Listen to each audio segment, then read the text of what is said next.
15 वर्षापासून सामाजिक ह्याच्यात काम करत आहोत आणि हाच आमच्या आजोबा शंकरराव माशुलकर ज्यांनी माझ्यावर जे संस्कार घडवले, की गोरगरीब असतील, विविध जाती धर्मातील लोक असतील, त्या सगळ्यांना हाताला धरून त्यांची समाजसेवा करणे, हा आदर्श माझ्या कुटुंबाने घालून दिला आणि त्यांच्याच पावला-पाऊल ठेवून मी हा समाजसेवेचा व्रत घेऊन गेली 15 वर्ष समाजात काम करतो आणि त्यामुळेच मला माझ्या परिवाराने, मासुलकर परिवाराने एकमुखाने पाठिंबा देत माझ्या माझ्या पत्नीच्या निवडणूक प्रक्रियेत मला माझ्या वतीने दिसतोय.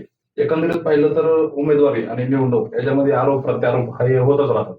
आत्ताच एक आपल्याकडे एक आरोप आणि प्रत्यारोप करण्यात आलेला आहे की काही जातीयते निर्माण करण्याचे अपेक्षित फोटो तुमचे व्हायरल होत आहेत.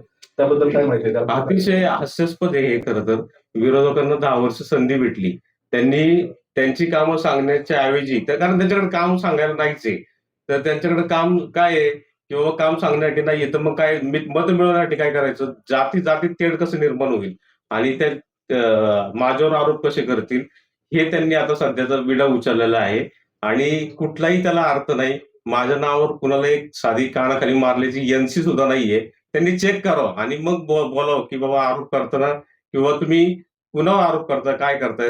एक माणूस सिंगल त्यांनी मी राजकारण सोडून देईल, की बाबा की त्यांनी आरोप सिद्ध करून दाखवावं, की मी जातीयातील तेढ निर्माण करणारं मी कुठली भूमिका केलेली आहे आणि कुठं मी कुणाला कानाखाली मारली, असं एक जरी एनसी त्यांनी मला पोलिस स्टेशनमध्ये दाखवली, तर मी माझा राजकारणातून आजच निवृत्ती जाहीर करेन.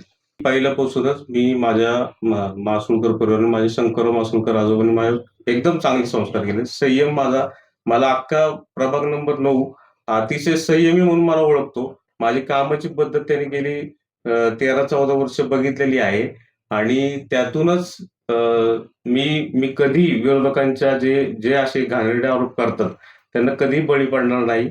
मी कधी त्यांनी हे होणार नाही. त्याच्यामुळं मी जे काही काम करतोय, ते अतिशय शांततेत, नम्रतेत जे करतो आणि मला नागरिकांकडून येणारा रिस्पॉन्स आहे, तो बळ देऊन जातो. विरोधकांनी कुठलेही आरोप केले, तरी नागरिकांकडून जो रिस्पॉन्स मला भेटतोय, त्यामुळे मला ही काम करण्याची प्रेरणा मिळते.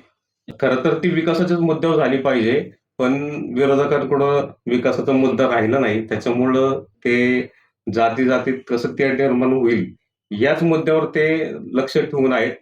पण मला विश्वास आहे, की मी असं कुठलंही कृत्य कधी केलेलं नाही. त्याच्यामुळं नागरिक माझ्यावर 100% त्यांचा विश्वास माझ्यावर आहे आणि नागरिक या खोट्या प्रचाराला बळी पडणार नाही, याच्यावर मला विश्वास आहे.